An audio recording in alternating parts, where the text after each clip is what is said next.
Good evening, folks.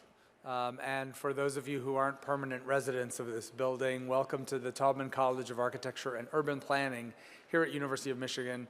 I'm Jonathan Massey, Dean, and I am thrilled to welcome you all and tonight's presenter, Joel Sanders, to the college. My colleague Robert Adams, who has done all of the planning and work for this evening's keynote and tomorrow's symposium, panels, workshop. Robert's going to do the real introduction, but I couldn't resist the chance in welcoming Joel to embarrass him a little bit by sharing with you all that Joel was one of the very first architectural instructors in my own education and also in that of architecture chair Sharon Haar. And so it maybe gives both of us extra pleasure to see how much new learning and knowledge about the field Joel is generating in ways completely different from what we learned back in the day. So one of the things that I appreciate about the work we're here to see and to discuss is that Joel Sanders is someone who I think has generated valuable contributions to the discipline and the profession of architecture of many different kinds at different phases in an extraordinarily generative career. So I think what we're going to be hearing about tonight is a little bit of that trajectory and how field leadership in thinking about a more inclusive and equitable built environment is developing. So with that, Robert. Thank you, Dean Massey. Good evening, comrades. Welcome to Taubman College of Architecture and Urban Planning and to our new addition, which opened this past year. It was designed by the architect Preston Scott Cohen. For those of you arriving to North Campus from Central for the very first time, congratulations. I hope it wasn't too difficult. Very glad you made the trek. And maybe just a couple of things that I like to call as is the custom of our people, as is the custom of our people. So please feel free to move about during the talk. The closest elevator and exit stair is just behind me. The gender binary restrooms are right there. And the lone all-gender inclusive restroom is located near the media center, which is about 3 kilometers on the other side of the building here. By the work of this symposium stalled, we aim to change some of these terms. If you've never been in the building before, I know there's a large contingency of people from women's studies, welcome, and other places in the campus, but I would really invite you to walk around and see what's happening in the School of Architecture and Urban Planning. There's some really interesting workspaces, studio spaces that are just behind me on the upper level, and then back here is the 3rd floor of our building where there's this huge space with many students and faculty working on a range of projects. I would also mention that if you go through this corridor just down the hallway, there's a really interesting exhibit called Becoming Digital, which is part of a conference that ran just this past week, thanks to Ellie and Adam and a few others. I'll say this, I'm really thrilled by the diverse representation from many sectors of the university for this event. In addition to the collaboration between Taubman College and also the University of Michigan Initiative on Disability Studies, which I direct, this event is also supported by Women's Studies and especially through the good work of my colleague Petra Kuppers, who I don't think is quite here yet, but she will be showing up shortly.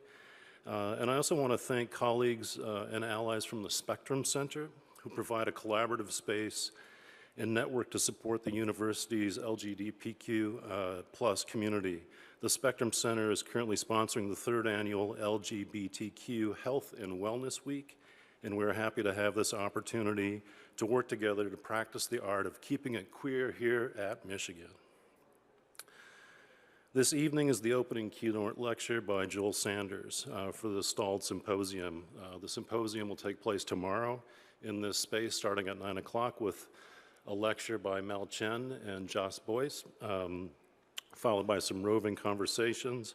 And in the afternoon after lunch, we'd invite you back here for tea for a conversation and workshop. If you could, there's a If you have images, comments that you'd like to post, please hashtag stalled at Michigan, stalled at Michigan. So conceived by Joel Sanders, Stalled is a project that moves in on national debates regarding transgender rights, social equity, and disability justice by promoting a platform for large institutions like universities to develop design guidelines and best practices to make all gender bathrooms part of the core facilities and operations. Stalled is a very timely project, both politically and pragmatically, as it goes after the deep structure of institutional formation. The public bathroom locates a range of cultural practices that snap us in and out of our work spheres, but often remain programmatically determined and often uncontested spaces under regimes of fitness and gender binary thinking. Joel's the principal of his award-winning New York-based studio, JSA, and a professor of architecture at Yale University. He was the editor of Stud, Architectures of Masculinity and Groundwork Between Landscape and Architecture, and Sanders' writings and practice have explored the complex relationship between culture and social space, exploring the impact that evolving cultural forces such as gender identity in the body, technology and new media, and the nature-culture dialectic have on the designed environment. Joe recently co-authored an essay with collaborator and transgender scholar Professor Susan Stryker. Stalled Gender-Neutral Bathrooms was published in the South Atlantic Quarterly in 2016 and addresses the moral panic over the presence of transgender people in sex-segregated public toilets and challenges us as political actors to design and enact more just and inclusive spaces. The work of JSA has been featured in numerous international exhibits and is in the permanent collections of MoMA, SF MoMA, the Art Institute of Chicago, Carnegie Museum of Art, and others. An active member in the design community, Joel serves on committees and panels on behalf of the American Academy in Rome, McDowell Colony, American Institute of Architects, Architectural League, and GSA Peer Review. If you are a student wondering how your work might engage the complexities of 21st century life by addressing cultural bias and discrimination, sharpen your sense of agency, and develop practices that are equally pragmatic as they are imaginative, then I believe you will find a key ally in the thoughtful work of Joel Sanders. Please welcome Stalled and Joel Sanders to Taubman College. Thank you. Okay. Can you all hear me? Yeah? Okay, it sounds like you can. So first, I want to say that it's a great honor to be here for many reasons. First, this space. I've heard a lot about it. Preston Scott Cohen is a friend and colleague, and it's wonderful to see this in the flesh. Second, it's great to actually, this guy has the most amazing voice, Robert Adam, like a movie actor, and we've been conversing on the phone, so it was like amazing just to see you, the Corporal Robert Adam, and you know, and finally Jonathan Massey, and it's true what he said. You were one of my first students, but what he didn't say is that I was a child prodigy, and I was no older than 13 or 14 when I was actually teaching him. So the age thing is that. But and I also wanted to mention that Jonathan and I go way back, and he was busily getting ready to move and come here. And I said, would you come? I want to show you this project Sold I'm working on. And you were really, really busy. And it was amazing that you made the time to come to a studio visit. And I shared with Jonathan Stalled, and almost immediately he called back, right, and said, I'd like to do this event, and put me in touch with Robert, and the rest is history. So thank you to both for convening this event. And finally, I want to say that the University of Michigan is a particularly fitting place to discuss Stalled. It's been a 2-year project. And why? Because I hope I'm getting this right, the UM Initiative for Disability Studies, okay, led by Robert, a faculty member here in architecture, really makes you uniquely qualified to make a contribution to a field which I think for the most part has been overlooked by our discipline. So it's pretty fabulous what you have going on here. Okay, so to get started, in my teaching and my practice over the course of my career, I've been exploring the intersection of architecture and gender identity. And I mean, you've already dated me, so I'll date myself again. So this is the 20th anniversary of STUD, Architectures of Masculinity, and it's prompted me to reflect on the evolution of my thinking about gender and space. And looking back, I realized that STUD reflected the perspective of a white, able-bodied gay man. It was written during the AIDS crisis.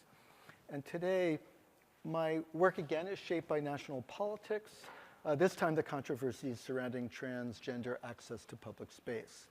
And in the process of thinking about this issue, I've been absorbing the lessons of two related fields that are relatively new to me, transgender and disability studies.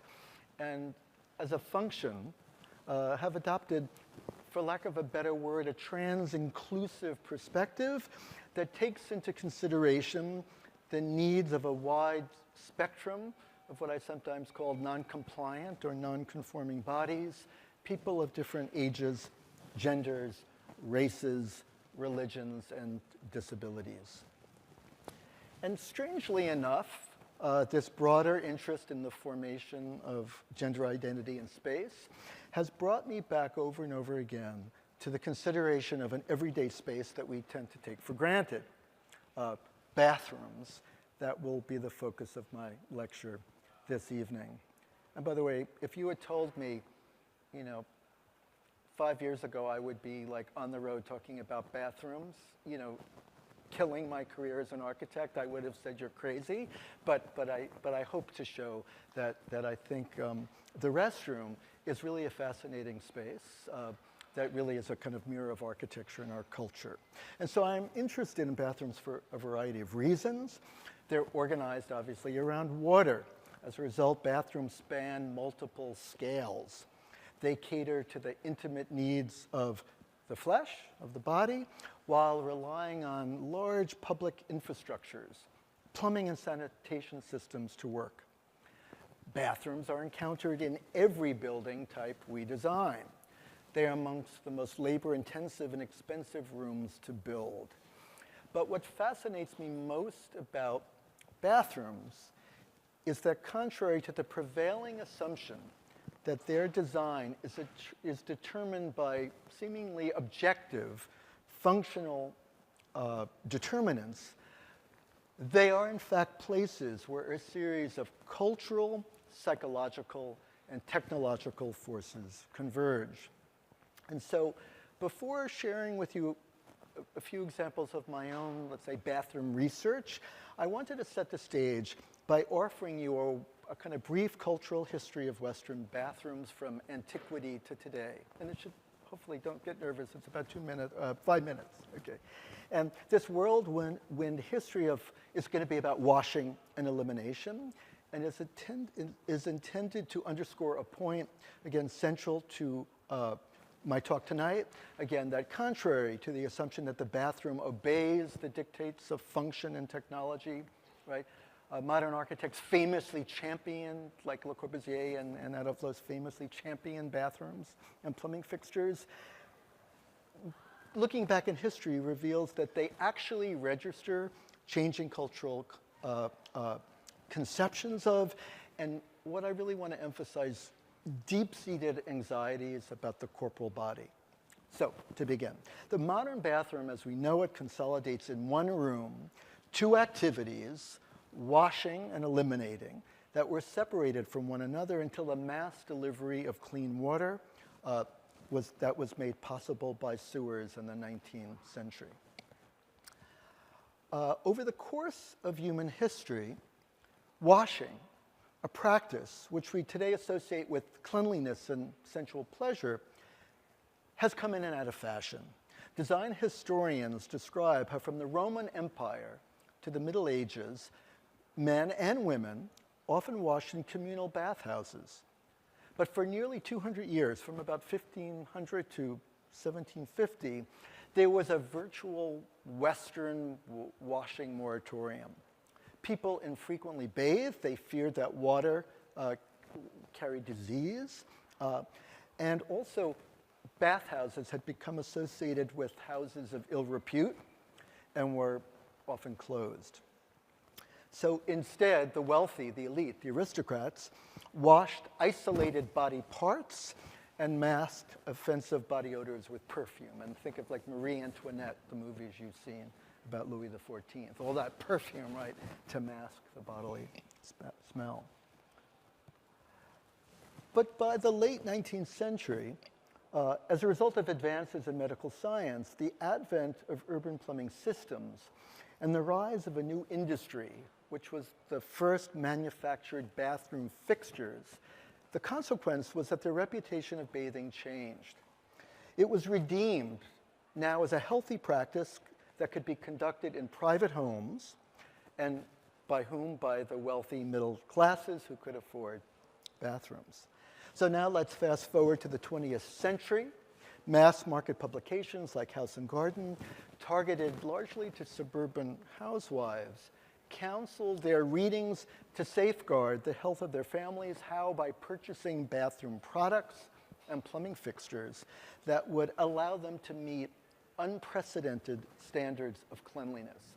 And by the way, standards perpetuated in America that we take for granted today, but were extreme if we look back. And not only hygienic, post-war bathrooms became associated with pleasure. Publications like Playboy and Hollywood Films portrayed bathrooms as dens of seduction. And today, as we spend more and more time with our digital devices navigating virtual spaces, I think residential bathrooms have become even more important than ever before in the popular imagination. And why? They become recast as home spas, retreats where we can reconnect with our embodied selves. So we talked about washing. Let's talk quickly about elimination. I don't know what the right word is, defecating, elimination. Anyway, but The History of Shit, which is probably the best way of referring to it, which is a book I recommend. It was written by a French psychoanalyst, Dominique Lepore. He describes how since the Middle Ages, shitting has elicited feelings of shame and disgust. Another French thinker, Julia Kristeva, coined the term abjection to describe the discomfort induced when we come into contact with bodily waste and bodily fluids. Blood, shit, and piss discharged from our orifices contradicts the reassuring fiction that we are in control of our bodies. In control of our bodies that are defined by continuous skins, almost like a continuous architecture, that we like to think safely differentiates ourselves, or our inner selves, us, from the outside world. And we know that skins are pierced with leaky orifices that discharge human waste. And as a consequence, bathrooms are reminders that we are merely mortal beings made of flesh and blood. So this is a kind of big topic, but condensing it. Okay. Well, let me go back. What happened here? Hold on. Okay, and no, I'm sorry. Okay, art historian Helen Molesworth describes how modern architects like Le Corbusier and Anna Floss, I mentioned them before, famously championed plumbing. They considered what was then a new technology, that this allowed modern man, okay, not women, but they refer to modern man, to triumph over abjection through waste management. Running water connected to, again, the first mass-produced toilets and sinks eliminated the visual and olfactory evidence of waste. Their impervious porcelain surfaces, Mark Wigley famously talks about this, rendered in what color? White, okay? Associated with Christian purity, the color of churches, created the reassuring visual impression of cleanliness and hygiene. Okay, so it's not just function, it's design that creates the sense of reassurance. Okay, so there's my whirlwind history. And it's the tip of the iceberg, but I just want to emphasize that as overdetermined sites that register a culture's ingrained ambivalence, some would say fear of the biological body, bathrooms have been a seemingly inexhaustible topic of investigation for many scholars, as well as in my own teaching and practice. So in my talk tonight, From Stud to Stalled, I want to briefly chart the evolution of my thinking about bathrooms as it mirrors a shift in thinking that would take us from what I would describe again as a kind of a queer perspective to a inclusive approach that addresses the problem of gender identity and space. So the talk will be divided into two parts. The first part, 1.0, queer performativity, will draw on a couple of early bathroom projects that we use then as a vehicle to explore the construction of, at the risk of being jargon light, white queer masculinity, again, during the age of AIDS, which was about the time Jonathan and I met at Princeton when I was kind of doing this work. So Stud, the book, invited architects, critics, and artists to explore the role architecture plays in the performance of male identity. And I'm going to get back to this word, performance. And the book was organized into 5 chapters, a table of contents, that were each devoted to an analysis of 4 ordinary, everyday sites: the home, homework, which was the office, the workplace, bathrooms, gyms, and outings or the street. And this organization was based on the premise that the performance of identity takes place within architectural types, ordinary structures associated with specific configurations that shape the way humans interact with each other and the world around them. So then and now, I still believe that typologies are important. They perpetuate the status quo, but architects, designers, and even users can, if they self-consciously think about it, decide to contest these norms and their attending ideologies through appropriation and revision of these conventions. So let me give you an example. But before I do, I want to come back to this word performativity. That Stud, again, I said, interrogated the role of familiar building types, the role they play in the performance of masculinity. It borrowed the notion of gender as performance from gender theorist Judith Butler, who in her influential book, Gender Trouble, that was written in 1990, argued that masculinity and femininity are culturally constructed, learned modes of behavior. And Butler referred, in her writing, to drag queens.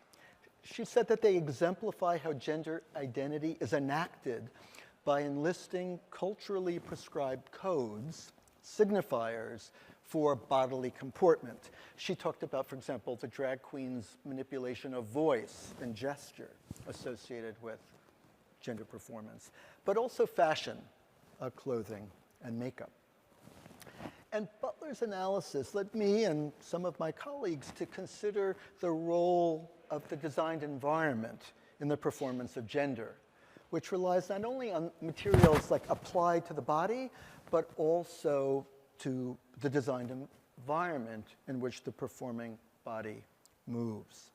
And I don't have time to develop this thesis here, but you've heard it, right? That I think there's an analogy between the clothing that clads the body and the materials and surfaces, often them materials that are the same as fashion, that come from clothing, that really sort of clad buildings, both interior and out.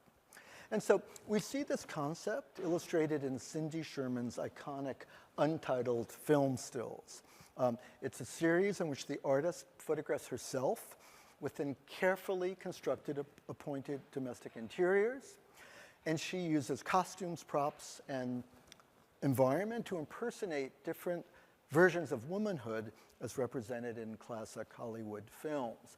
And so, for example, in untitled film still number 11, the artist lies on a twin bed in a tiny claustrophobic bedroom.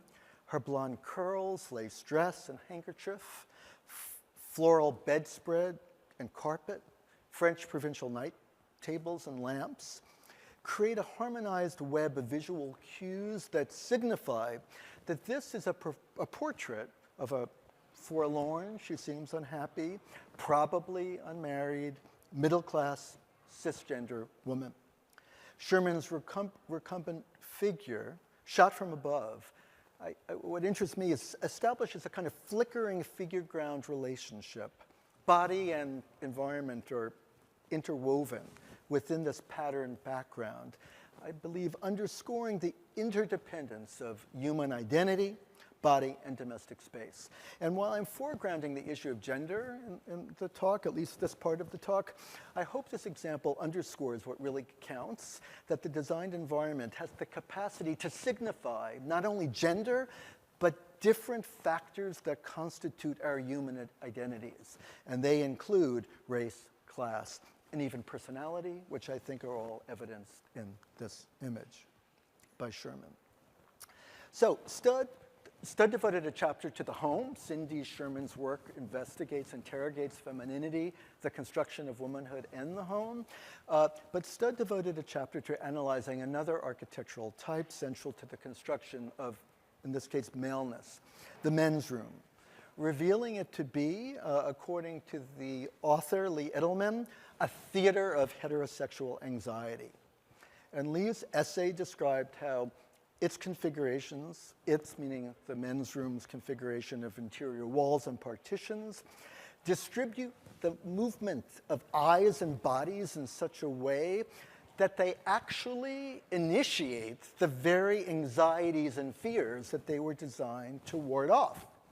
So, for example, the flimsy partition between urinals, although designed to prohibit looking at one's neighbor peeing, forgive me to be so graphic, but we're talking about bathrooms here, okay, often triggers the opposite, right?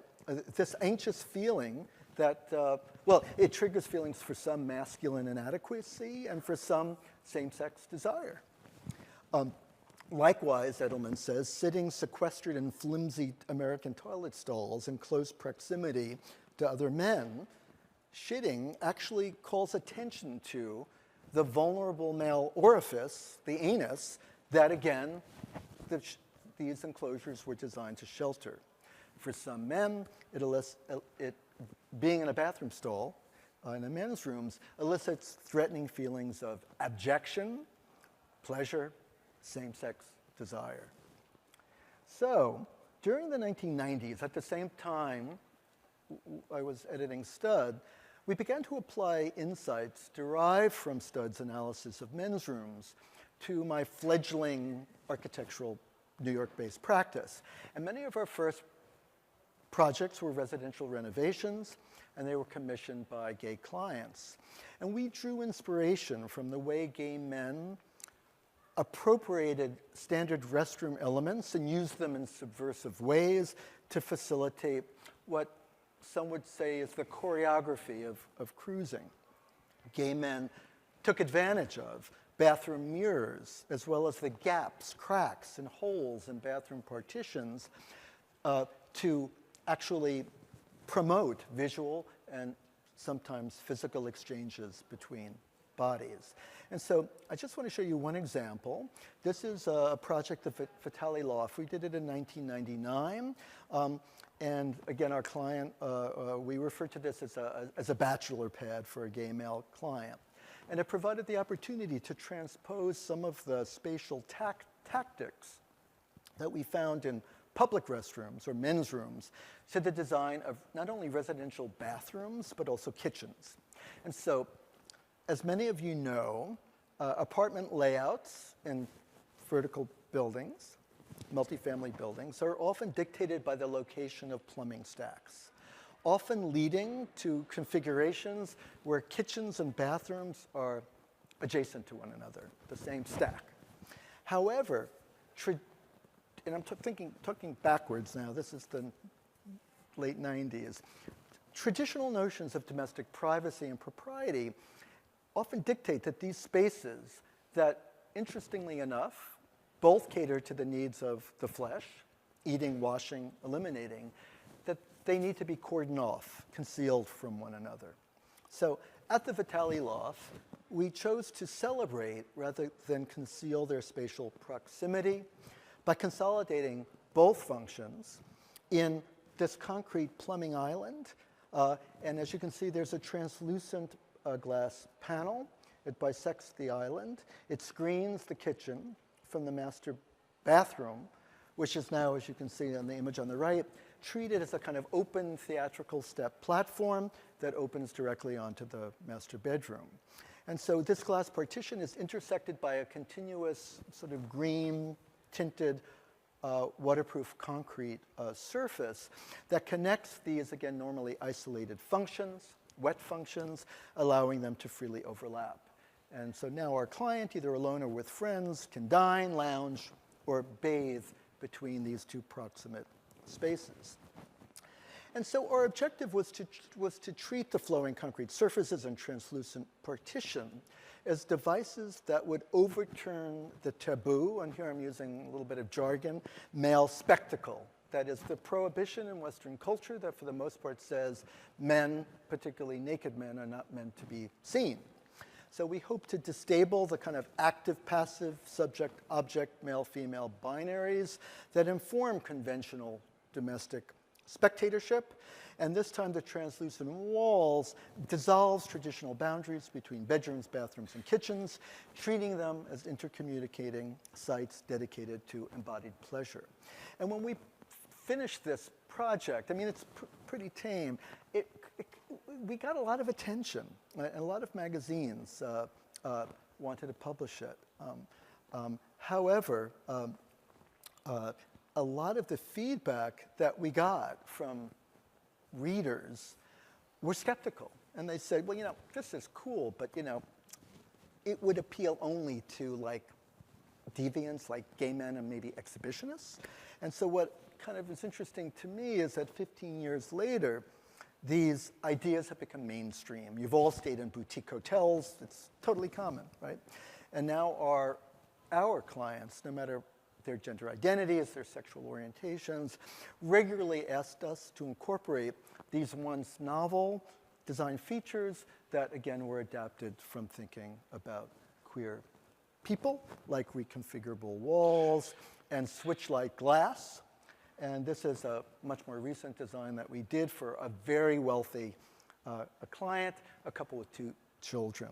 And then, again, they happen to be Dutch, so I don't know, maybe there's a little bit of kind of openness that some Americans are still a little uncomfortable with.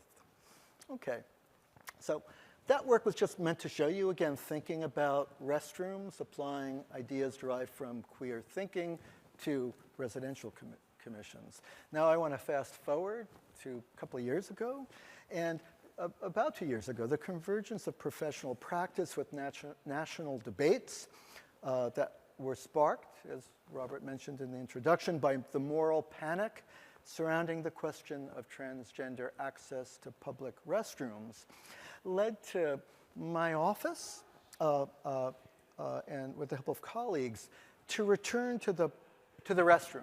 This time, not the private restroom, but the public restroom, as a locus of cultural anxiety.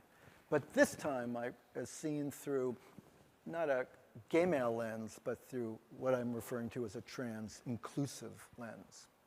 So in about 2015, my studio, JSA, was invited to design the New York City headquarters for GLSEN. It stands for the Gay, Lesbian, Straight Educational Network.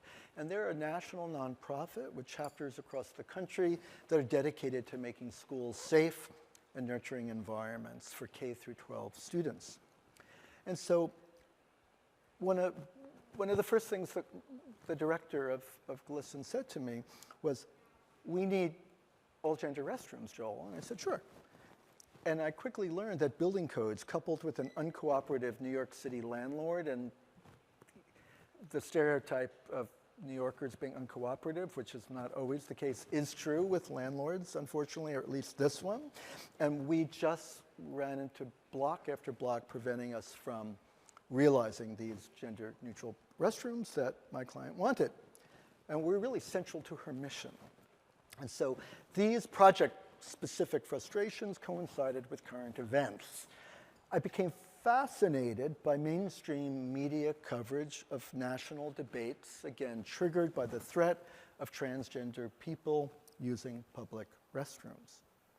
And so bathroom politics led me to immerse myself in what was really a field I knew very little about.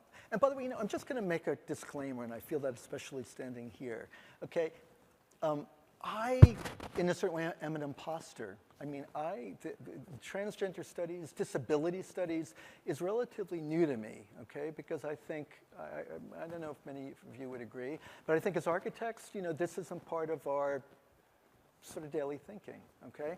But it was actually these urgent questions coupled with this woman, Susan Stryker. Susan Stryker is a leading transgender historian, theorist, and activist.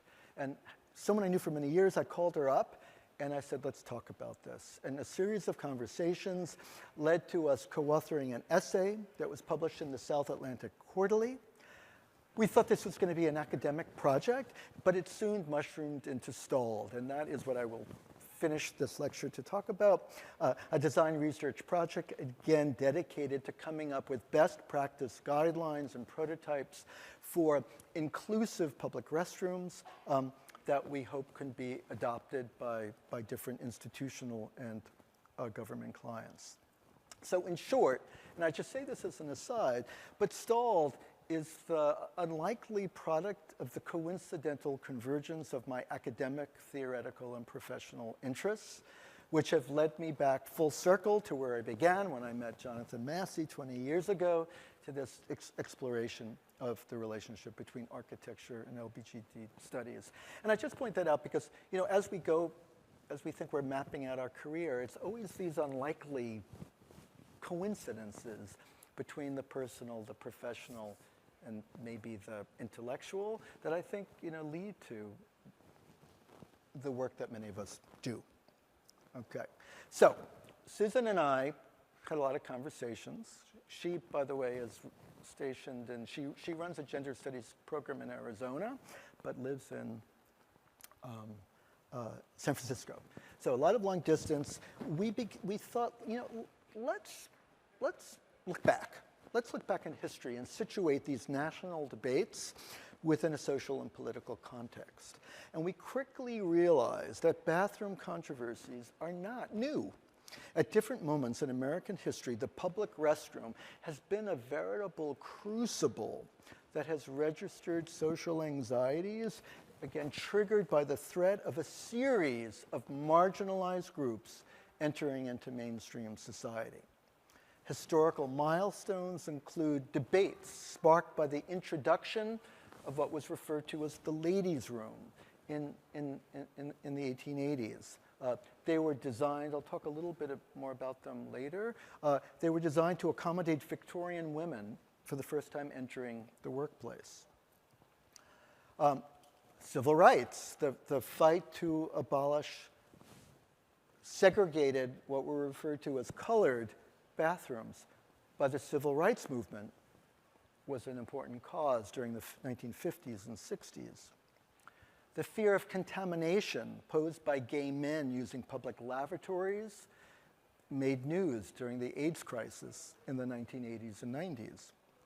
And the pressure exerted by the disability rights movement, by the way, a coalition formed by grassroots activists that I think can and should be a model for us today, led to the passing of the American with Disabilities Act in 1990.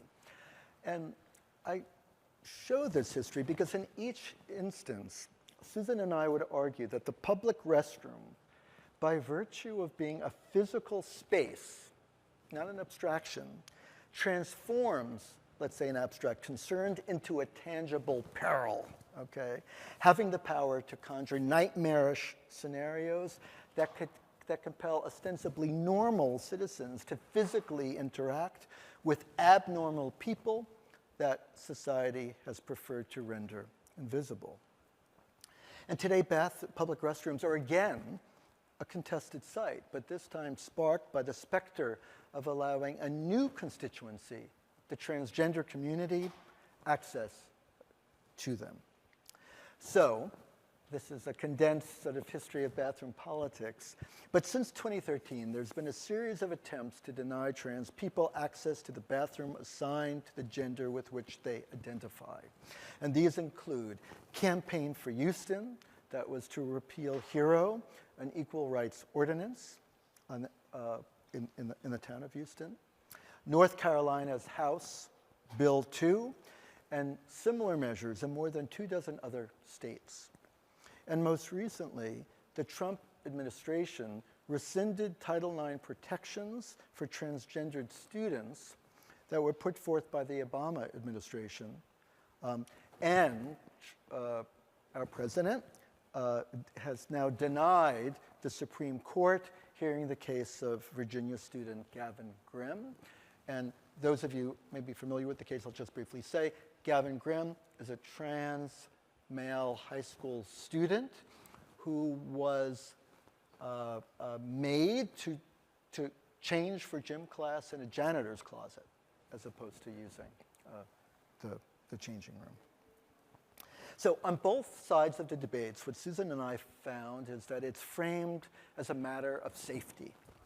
Advocates cite high rates of violence faced by trans people, and in particular, trans women of color. And there's a lot of data to back that up, okay? However, opponents claim that transgender women pose a threat to cisgendered women. They inaccurately portray trans women as actually predatory men masquerading in dresses who stalk, as you can see here, wives and daughters, women in the women's bathroom, okay?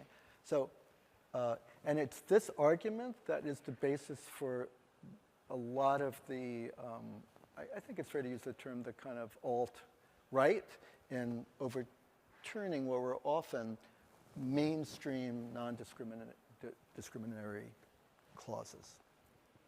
Okay.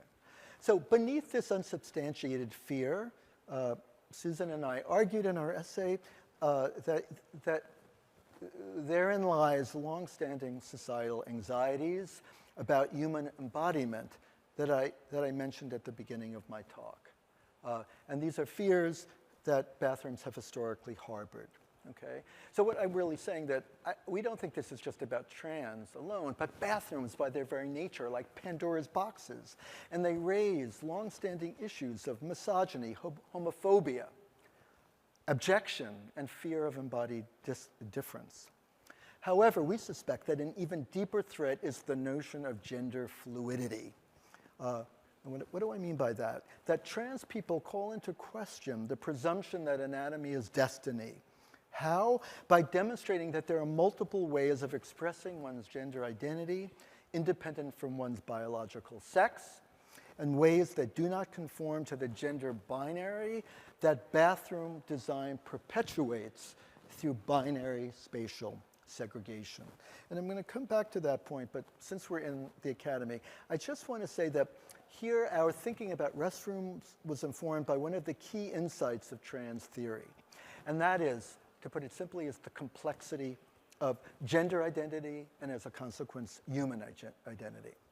Queer theory, okay, that worked back kind of in the 90s, is predicated on what trans theorists called cis embodiment, in which the category of physical sex, penis, vagina, equal to male, female, remains a stable referent against which a queer deviation from the norm takes place. Hetero, homo, gay, lesbian. In other words, to try to put it simply, People who identify as gay and lesbian are biological men and women, simple, who just happen to prefer to have sex with members of their own sex. Trans theory, on the other hand, argues that both sex and gender are malleable, demonstrating that there are multiple ways of living one's gender independent from biological sex and from sexual orientation. As Susan writes, quote, human culture has created many ways of putting together bodies, subjectivity, social roles, and kinship structures.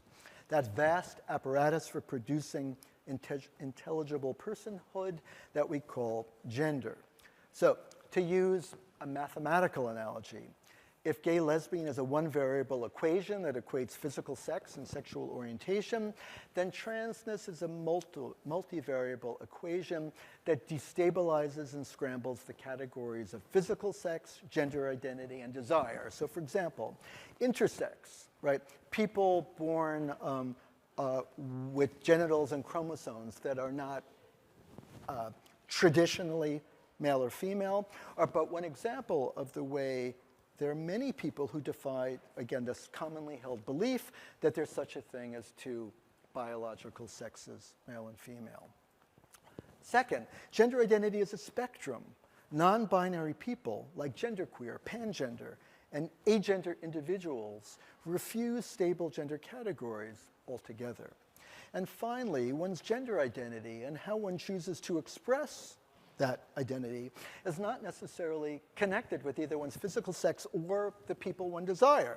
For example, a trans woman who prefers to sleep with women may identify as a trans butch lesbian. Okay? So these things are complicated.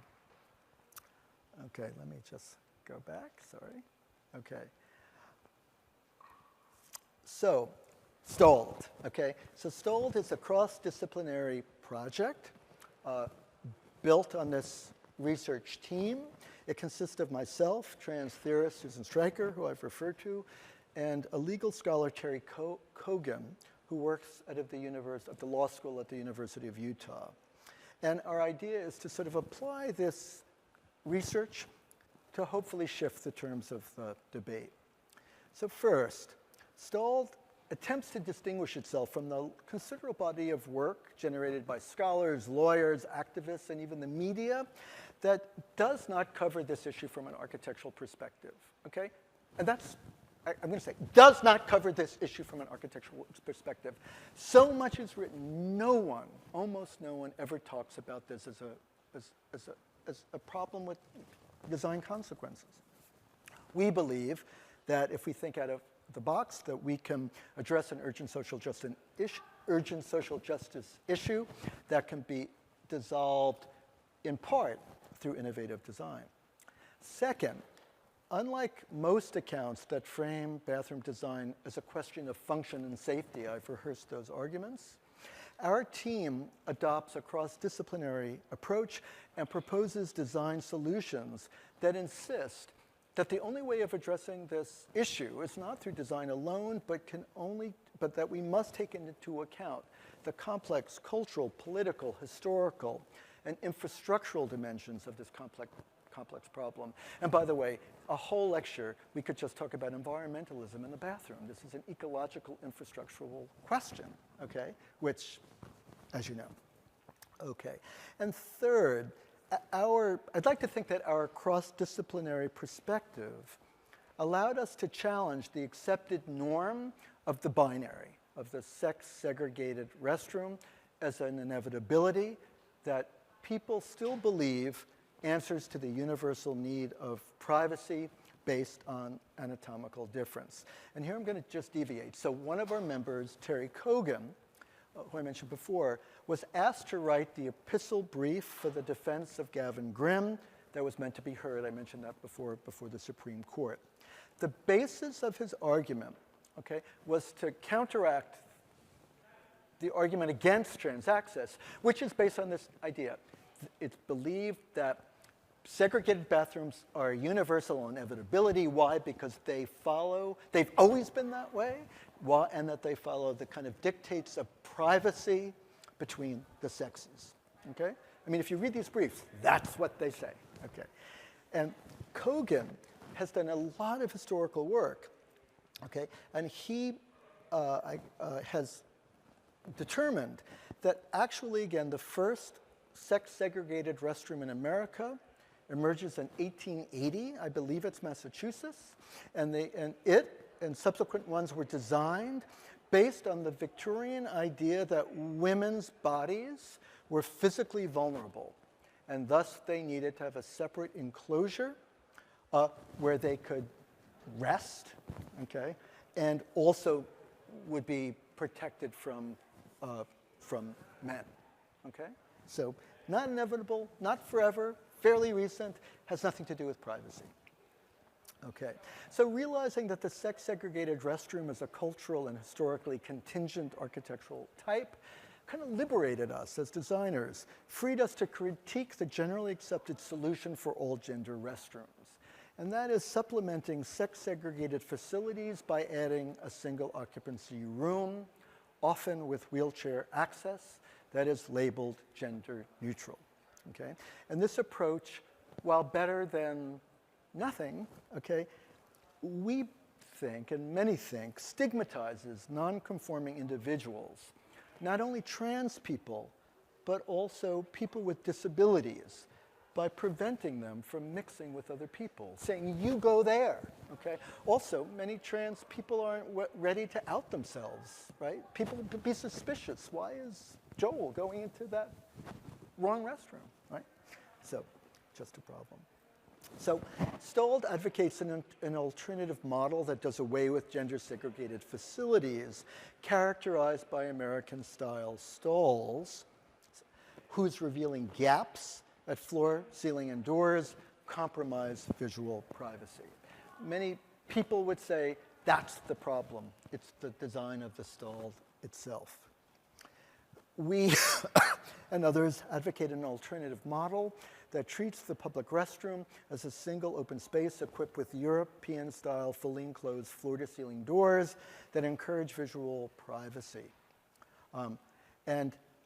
Yes, and that this solution, we think, has several advantages. First, gender nonconforming people need not choose between options that don't align with their identities, okay? By the way, which is to say that this whole debate is even based on a really reductionist account of who trans people are or gender nonconforming people are, right? Not, like made famous. Nothing against Caitlyn Jenner. Well, I'm not sure I have nothing. Oh, anyway, we won't. But anyway, this idea, perpetuated in the media. It's the first time we see trans people, okay? But it reinforces the binary of someone like, Caitlyn Jenner, who was just sort of born with the wrong parts and now is living her life as a woman in a traditional sense, okay? By consolidating a greater number of people in one rather than two rooms, we think there are potentially more ideas to monitor the restroom, reducing the risk of restroom harassment and violence, and again, particularly for whom? For trans people who statistically are the most victimized. Okay. However, an obstacle to be overcome for this multi-user restroom type is building codes. They require a variance. We were talking about this earlier. Hence, Terry Kogan is spearheading one of our stalled initiatives, which is to amend the International Plumbing Code, the IPC, which is the model code that governs most construction in the US. And the idea is to lobby the code to allow for multi-user, all-gender restrooms in new and existing buildings. And we plan to work with influential professional organizations like the AIA and the American Society of Interior Designers, and even bathroom manufacturers, to lobby the International Plumbing Council to change the code when they meet actually next year. And by the way, many of you already know that the code has already been changed to allow for the single user solution, which was a great breakthrough without a variance. I think that was the last building code. I think it's 2017, 2016. Okay. However, this multi-user type that we are advocating not only meets the needs of the trans community, but also a wide range of non-normative bodies traditionally neglected in public restrooms. And this is the part of our work that I think is most important. Okay, that unlike most work that focuses on gender, our work aims to cast a wider net. And interestingly enough, this comes from Susan, a trans woman, who said, Joel, we need to use the media spotlight on the transgendered community as a platform. We need to leverage that spotlight so that we could change public awareness and create public spaces, inclusive public spaces, like bathrooms, that take into consideration not only trans people, but all people, people of different ages, genders, religions, and disabilities. And lastly, I'd like to say that, well, that we believe that by addressing the needs of non-conforming bodies, that thinking outside the box, or thinking, or let's say, by seemingly addressing, let's say, functional or social equity issues, becomes a catalyst for design creativity, yielding, we believe, design solutions that can enhance the designed environment for everyone. So very quickly, I'll just show you we're in the process of developing case study prototypes for kind of two kinds of inclusive public restrooms. First, we're collaborating with Gallaudet University. You might have heard of that. It's a school for the deaf that was founded by Abraham Lincoln. And they have been meeting the educational needs of the deaf, a kind of non-conforming body, since the 19th century. And so we're particularly happy to be working with Gallaudet, because I'll talk about this, that we're trying to shift the discussion away from gender, right, to call attention to other kinds of bodies. And Gallaudet highlights that, right, a school for the deaf. And so we're working with two very enlightened clients, Hansel Bauman, who has written something really interesting. Some of you might know it. It's a whole sort of treatise on deaf space, designing for the deaf, and also Liz Brading. And our project, again, is a modest one. It's the renovation on the upper level, pictured here, of these two existing binary gendered restrooms. And then we're also doing some locker rooms on the ground floor of, I should say, the field house, which is Gallaudet's sports facility. So very quickly, so on the upper level of the sports facility, we're working within the constraints, as illustrated on the left, by the modest footprint of existing men's and women's rooms, to retrofit this sort of typical back-to-back sex-segregated bathroom into a multi-user facility. And our hope is that these principles can be a kind of case study that can be applied to other institutional retrofits. And I also want to point out that when we were hired, again, the money was in place to do the prevailing solution, which was to upgrade the binary bathrooms and take what was a janitor's closet and turn it into a single unit facility. We conducted workshops with different stakeholders representing different facets of the university, and the clear consensus was to move to this multi-user model, even though it means the nuisance of applying for a variance, which we're doing right now. And we are specifying durable yet economical materials. I show you this. These are just bathroom elevations, right? But I show you them, because we want to prove in this case study that the multi-stall upgrade is not more expensive than a traditional renovation. This is the first thing people say. It's going to be too expensive. Well, we have all the figures, and it's just incrementally more. We designed it both ways and had it priced both ways. Okay. I'd like to think that the Gallaudet renovation also underscores how in the process of addressing a practical need, the need for inclusive restrooms, that it could lead to unexpected architectural outcome that could improve the life of buildings. So for example, conceiving of the stall, the bathroom stall as the unit of privacy, right, allowed us to eliminate the wall, right, that traditional bathrooms lead to monotonous corridors segregating restrooms. And instead, to create this kind of more or less open pocket allowing the bathroom to have a more porous spatial relationship between the bathroom and the corridor.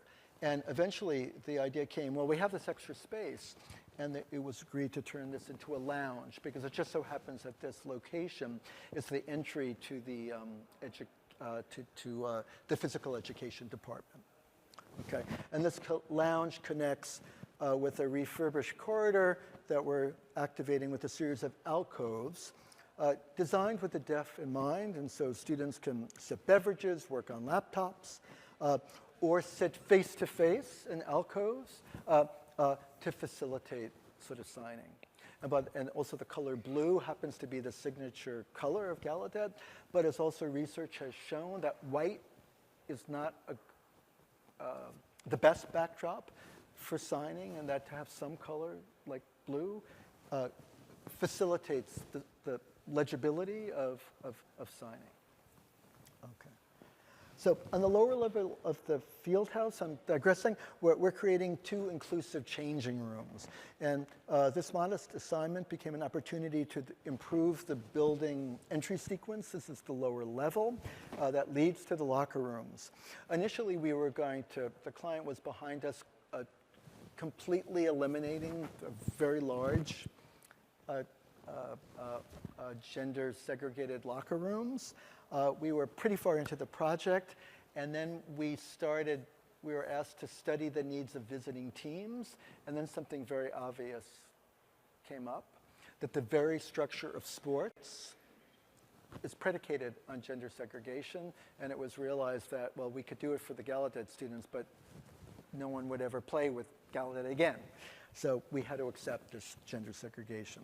But we did come up with this idea of inclusive changing rooms. And so this is just a view.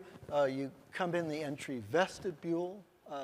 There's a kind of 2-sided bench where people can hang out. But there are 2 inclusive changing rooms. The wall is lined with lockers that could be used by students and visiting team members. And it's, while not commonly found here, you see examples like this in Canada and England, where again the attitude is to abolish the binary.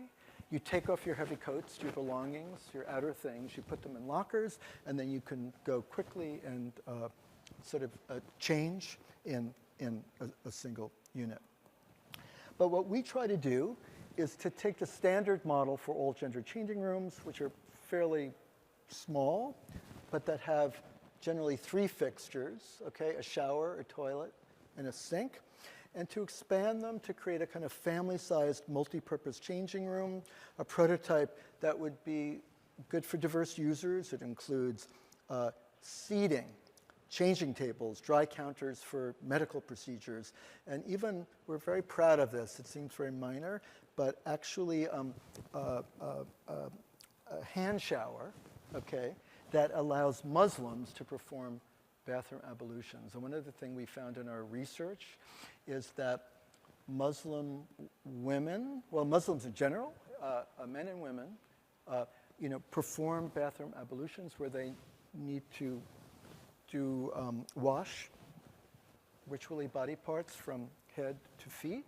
If you YouTube this, you'll see images of Muslim men like looking the other way and putting their feet in the men's room sink, okay? And what we're trying to do is accommodate this, and so the idea is that this sort of hand shower would allow both men and women to perform this sort of simple procedure. In addition to coming up with modest economical prototypes for new and renovation projects, we're also developing a speculative prototype for a generic airport. And why airports? Well, it's a high-volume, mixed-use public space. And here, we reconceive of the public restroom as an open, agora-like precinct adjacent to the main concourse, the main airport concourse, that is animated by 3 parallel activity zones dedicated respectively to grooming, washing, and eliminating. Materials were important. We are using slip-resistant sheets of diamond plate, tile, and rubber. The idea is to differentiate each of these 3 zones, not using signage, but by surface. Also, again, we're using the color blue, so that blue becomes a way of differentiating areas for those who might have a problem reading traditional signage.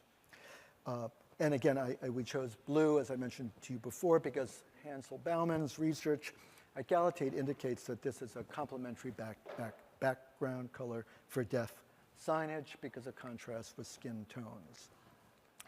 We developed we're developing a design methodology that is a kind of outgrowth of universal design.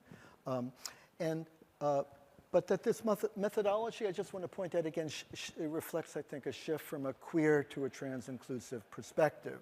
As I mentioned to you before, in those earlier restroom projects, we employed architectural references to men's rooms that were kind of legible to sort of gay men in the know, right? We were sort of speaking to ourselves, if you will. Okay? Now, a kind of trans-inclusive approach is intended to make, in this case, restrooms, legible to a wide range of differently embodied people. And so our process was a two-step process illustrated in this diagram.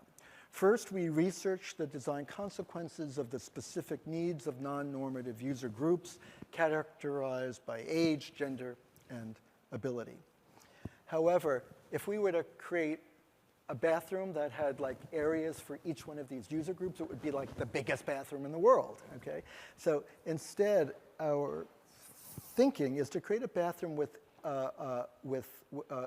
instead, our thinking is to find a shared lexicon of materials, lighting, and technologies that would allow various users to mingle freely in public space. And so 3 factors tended to guide our design decisions. First, wayfinding, devising systems that use color, texture, and dramatic lighting in lieu of signage alone to help people with physical and sensory disabilities navigate public space. 2, ergonomics, integrating shared elements, like, for example, counters at different ergonomic heights that, again, can be used by people with different embodiments that would encourage mixing. And 3, culture, making design decisions that enhance physical and psychological well-being based on what I talked about at the beginning of the talk, that we need to counteract culturally learned feelings of shame, embarrassment that bathrooms can often evoke in users. So quickly taking you through, so the first station, grooming, it's immediately adjacent to the airport concourse. There's a multi-level counter. It's placed against a mirrored wall. The counter's at different heights so people with different abilities and ages can groom. Those who want privacy can retreat into curtained alcoves. For breastfeeding, administering medical procedures, by the way, which we've, in our research finding, is important dry counters that bathrooms don't have, like insulin injections, as well as meditation and prayer rooms, which has now come up too in work we're doing with clients. A lot of clients, we were talking about workspaces, but that has become an increasing issue for clients wanting to retain employees, right? Women's rooms and prayer rooms, as well as restrooms. Okay, washing. The idea is that there would be a communal washing station that would allow people to mix, that would meet the needs of adults, children, and people in wheelchairs. And so the idea in these sections is that there would be inset floor lights that could indicate the location of motion-activated faucets that would be inset into a wall that allows water to flow into an inclined splash plane placed at different ergonomic heights. That is, the water then is collected and cleaned into a remediating planter before being recycled. And this idea came from Cumel Arroyo, who I mentioned, who was a disabilities specialist, and said that these traditional counters with domestic wash basins are not only like ugly, wasteful, okay, but leave, him, and he said other colleagues of his with disabilities completely soaked, okay, because of their design. Okay, so that kind of motivated this idea.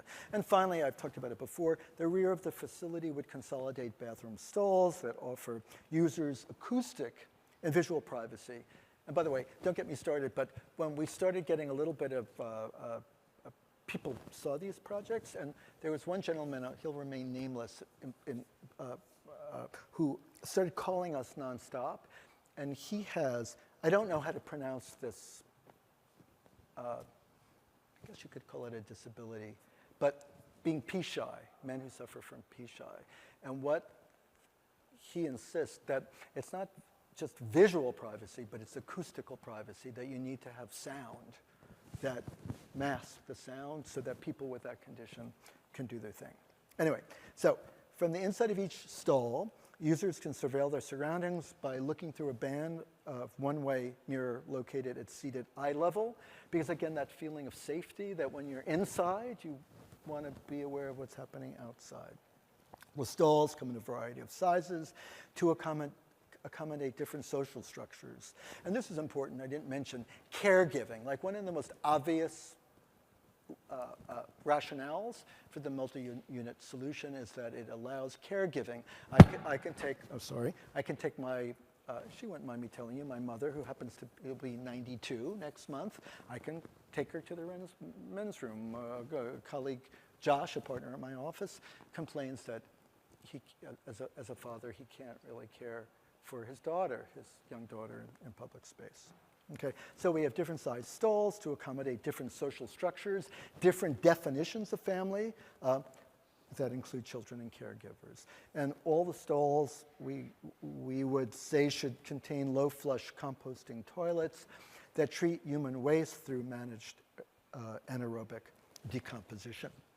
So this section illustrates that as users circulate from one station to the next, passing from the outermost grooming station adjacent to the airport concourse, they experience a multi-sensory gradient that takes them from public to private, from open to close, from smooth to coarse materials, slip resistance, from dry to wet, from acoustically reverberant to sound absorptive, from ambient bright light to dramatic spotlighting.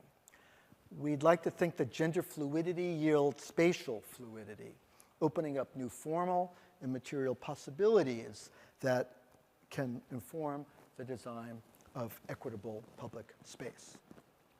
So to end, let me end this presentation with a few concluding remarks.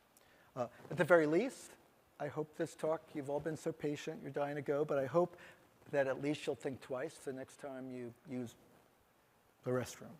Bathrooms are sites of social exchange where social, psychological, technological, and ecological forces converge. I just want to talk a little bit about what I talked about this beginning, the shift from queer to trans theory. Trans theory has prompted me to re-examine some of the themes that informed my early work with a more inclusive perspective.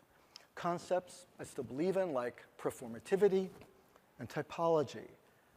However, looking back, hindsight is 20/20, I now realize that I was designing from a queer male viewpoint as a kind of able-bodied white gay man.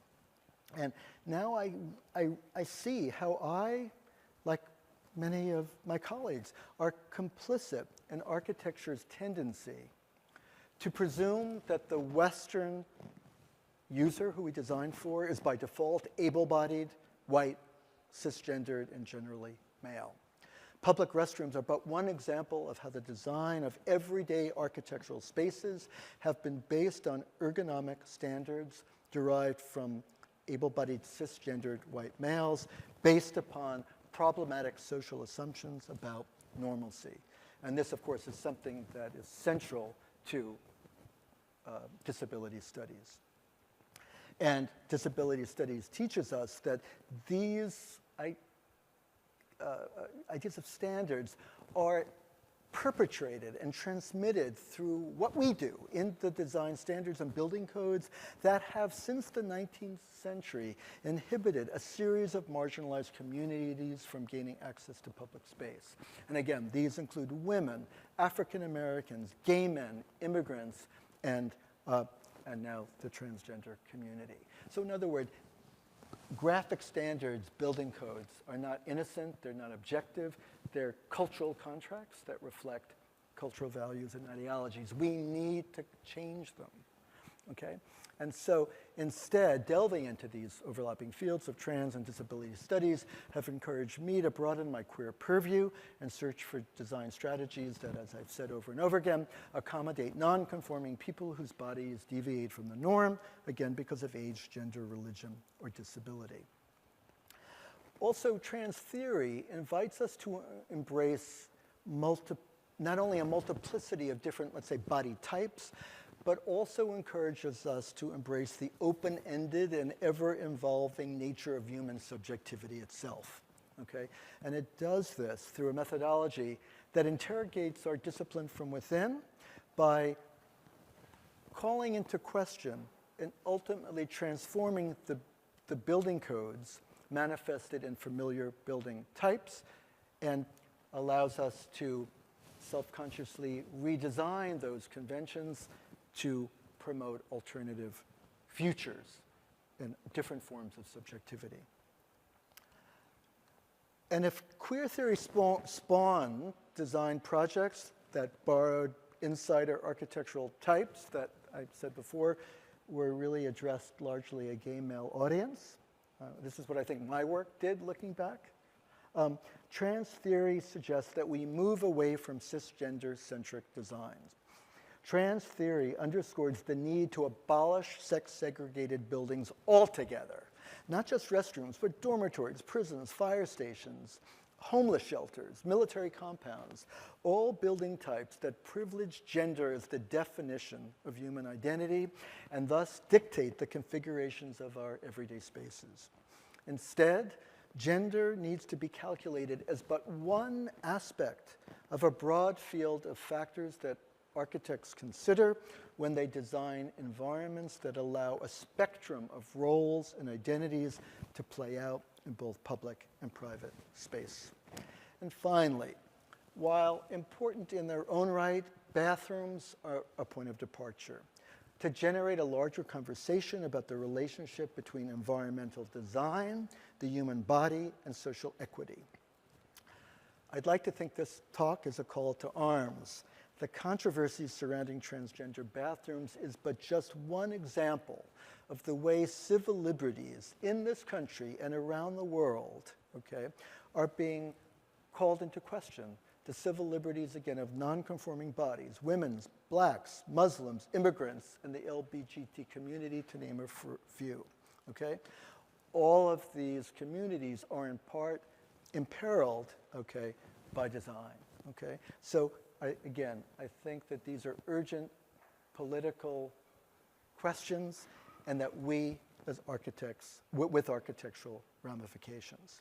So, architects and designers must step up to the plate and explore the design consequences of these urgent social justice issues.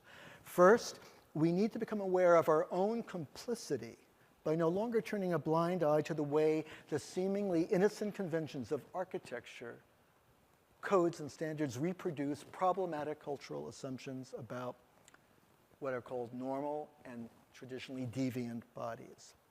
Then, designers working in collaboration with activists, lawyers, code consultants, engineers, graphic designers, to name a few, need to sit around a table and form coalitions to develop a new design approach that, again, enables a broad range of differently embodied people of different ages, genders, religions, and disabilities to productively interact with one another in public space. Thank you very much.